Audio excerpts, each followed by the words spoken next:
Hi, and welcome to the X22 Report. My name is Dave, and this is episode 484, and today's date is October 4th, 2014, and the title of this episode is The Current Economic Collapse News Brief for this Saturday. Now, before I get started, I just want to welcome all those new subscribers on YouTube, and if you haven't visited the X22Report.com site, you can come on over.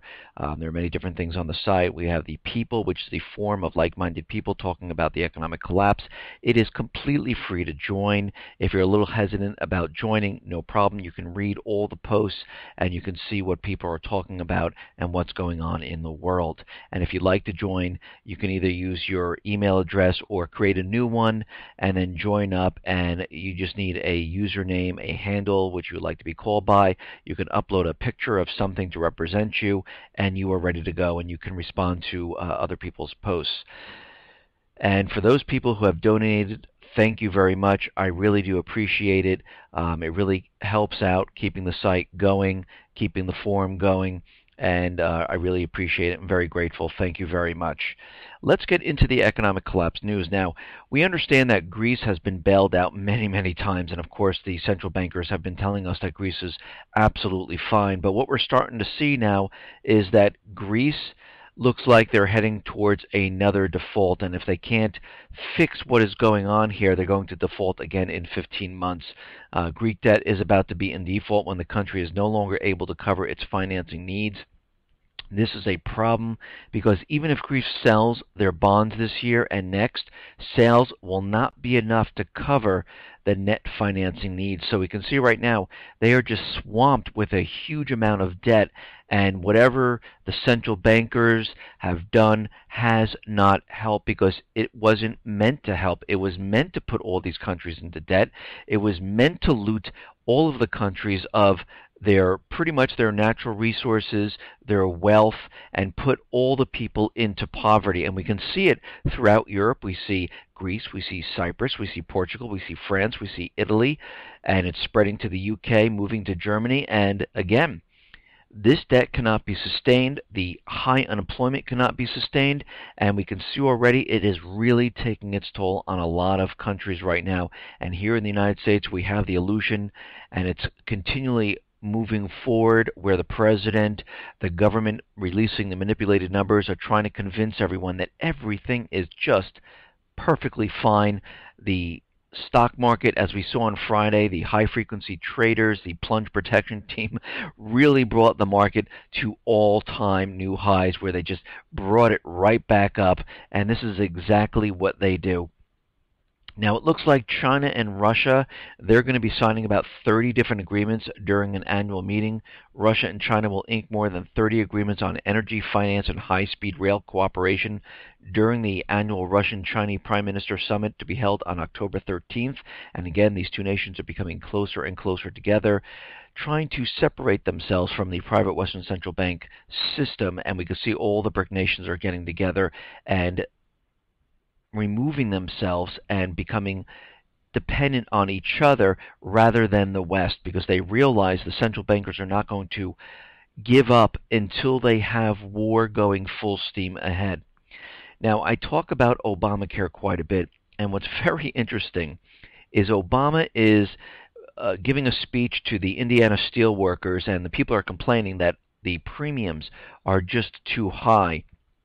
And what he has been telling them is that maybe you're not shopping correctly to find the cheap plans. And the people and the general manager of the Indiana Steel Workers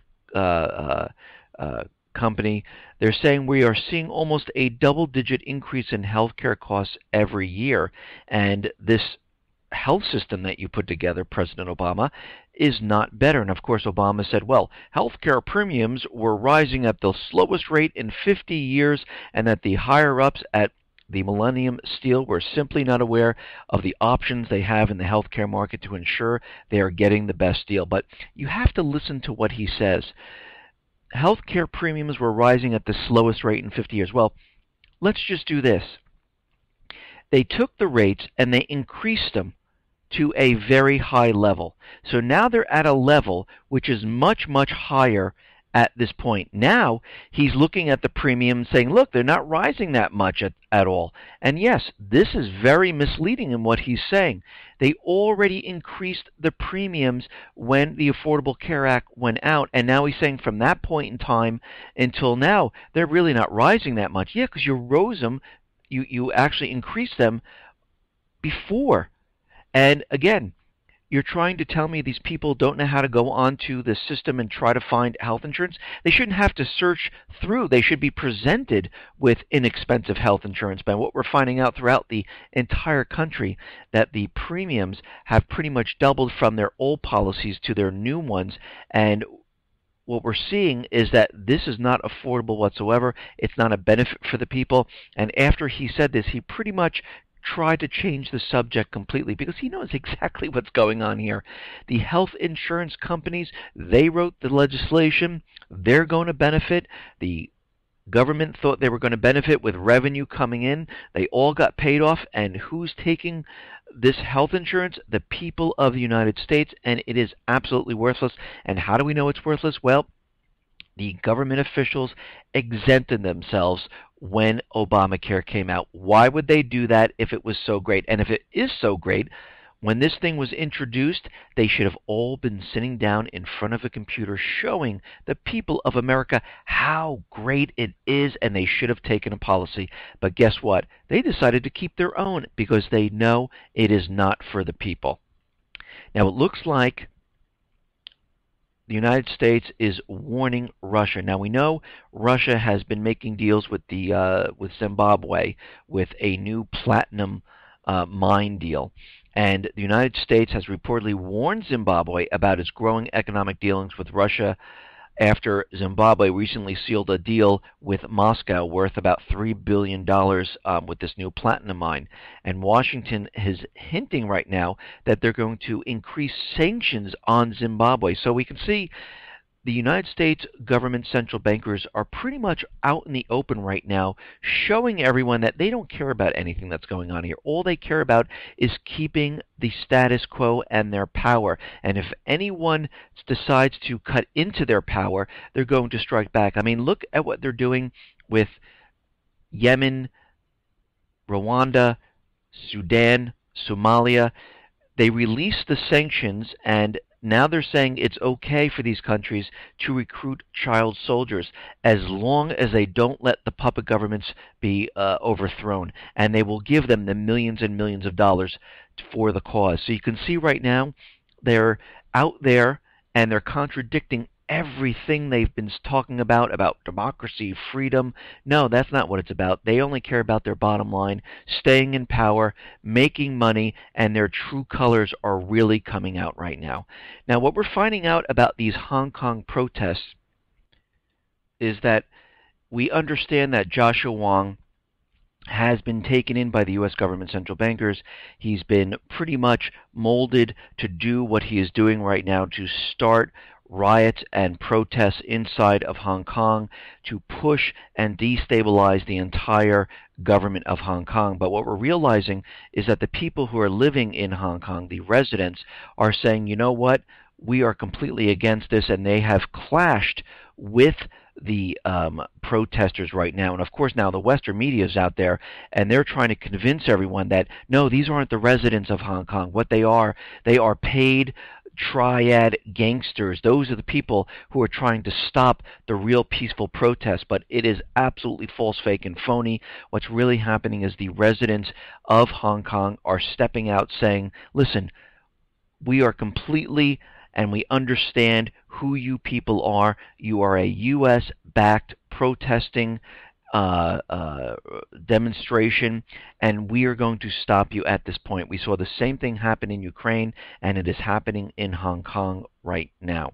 Now, in Ukraine, what we're seeing is that the defense minister of Ukraine stated that the armed forces of the country are going to receive high-precision weapons. High-precision weapons they're going to receive. We have already purchased a lot of high-precision weapons, as well as equipment that we did not possess before. Automated control systems, communication systems, and many others that we needed before. We have to equip our armed forces in the near future. So we can see a lot of advanced equipment is coming into Ukraine. and still we're having a problem with the ceasefire. It is not in full effect at this time. Now it looks like we have Al-Qaeda, which has joined allegiance with the Islamic State. We're also seeing now that the Taliban, the Pakistani Taliban, is pledging allegiance to the Islamic State because of all these terrorist groups are pretty much created by the CIA, Israel, UK, and the United States, and now they're combining them into one, and they're all going to be called the Islamic State because they're all going to merge into one, and pretty much this is what they're going to use throughout the Middle East. And we have to understand Pakistan is falling apart also, just like Lebanon, Libya, Yemen. The people are rising up. This is why we see increased drone strikes, and we can see they are getting ready pretty much just to declare that, yes, everyone is the Islamic State, and this is exactly what we're seeing right now, and it is continuing. We see they're prepping for a no-fly zone over Syria, and we'll have to see what happens right after the elections. Now we see yesterday there was a British hostage, Henning, who was beheaded. It's pretty much the same as all the other videos that we've been seeing. It's pretty much fake. We don't really know if this is the Islamic State because we don't know who's behind the black mask and all this. This looks like a Hollywood-esque presentation to convince us that the Islamic State is this scary terrorist group. But of course, as we know, they're really not. It is controlled by the United States, UK, Israel, and other Arab nations. It is a proxy army to do the things that the United States couldn't do, and that's pretty much get into Syria, cause chaos in Iraq, and bring the armed forces back into all of these countries where they're losing control. They knew they were going to lose control. They knew the people were rising up, and they needed a way to reinvade all of these countries, because how else can you explain this to the people of the world saying, listen, we went in there, we gave them freedom, democracy, we freed them, we got rid of the government, there's a new government in place, and now the people in all of these countries aren't happy?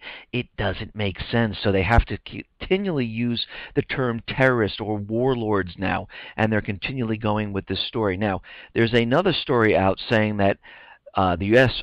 air raids did not destroy the Khorasan group. You know, the group that they made out of thin air because they needed a reason to go into Syria, and they had to create this image that this Khorasan group was going to hit the United States, and it was imminent that they were going to attack the United States with planes once again.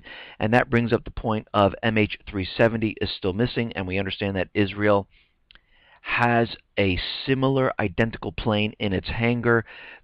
The only difference is this is a long-range version of the plane. And we also know there are planes missing from Libya. So right now they're reporting, and this is coming from U.S. officials familiar with this operation who cannot be named, they are saying that yes, they are still alive, and many of them have escaped from the bombings, and it looks like they're getting ready to retaliate against the United States. Now, this is all in preparation for the false flag event that they will create, and they will make us believe that these groups have come into the United States and attacked the United States. But really what's happening, it is coming from the inside. Of course, they have to lie to us and convince us of all this to get into war with Syria, then with Russia, then with China, and this is how they do it.